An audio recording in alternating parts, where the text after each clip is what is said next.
Let's talk about the difference between an adjustable rate mortgage, an ARM, versus a fixed rate. Why should I use an ARM versus a fixed? And when?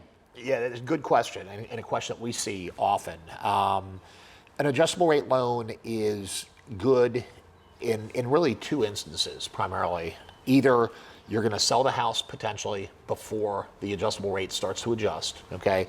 Or you think you're going to refinance it before it starts to adjust. The come on to an adjustable rate loan is the fact that the initial interest rate is going to be lower than what the fixed rate would be. Like if you look at adjustable rate loans right now where you've got fixed rates that are 5 and above, the adjustable rate loans are going to be in the 4s, maybe even in the high 3s, okay? And so people look at it and say, okay, well, I can save some money during the interim period of time. If I'm going to sell the house in the next 5 years or 6 years or 7 years, then I can do an ARM and I've got a guaranteed rate which is lower than a 30-year fixed for that duration. I'm going to sell the property so I never have to worry about what the rate might become.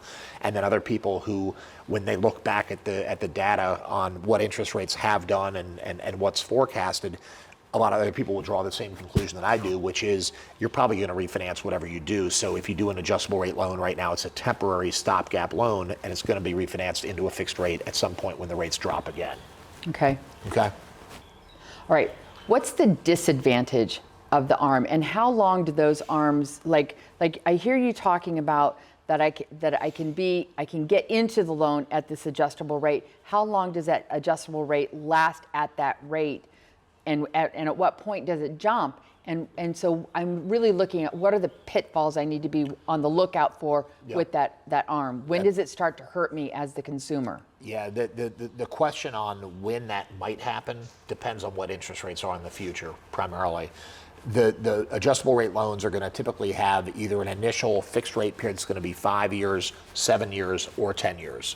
And what you're going to find with that is that after that initial fixed rate period, the loan is going to start to adjust. There's going to be limitations as to how much it can adjust. There's going to be what are called interest rate caps.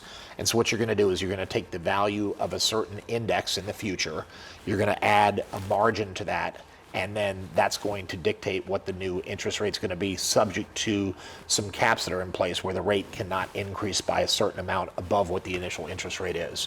And you've got both an annual cap typically, and you've got a lifetime cap that will come into play.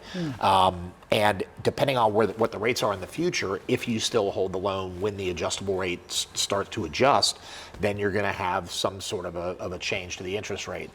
One of the things that we've seen over the last 10 years, and this is kind of an interesting phenomenon, is because we've been in an environment where interest rates have been so low for so long that a lot of people who did adjustable rate loans 10 years ago didn't refinance their properties because the adjustable rate loans were actually even cheaper than what a fixed rate loan was 2 years ago. So you had somebody who might have started with an adjustable rate loan that might have been at 4%, and then the rates dropped to 3%. Then they went to 2%. Then they went to 1.5%. So you've got people who have benefited from the fact that rates have been so low for so long, and that they didn't refinance their loans, even though they probably thought they were going to originally, and maybe now they wish they did, but they didn't.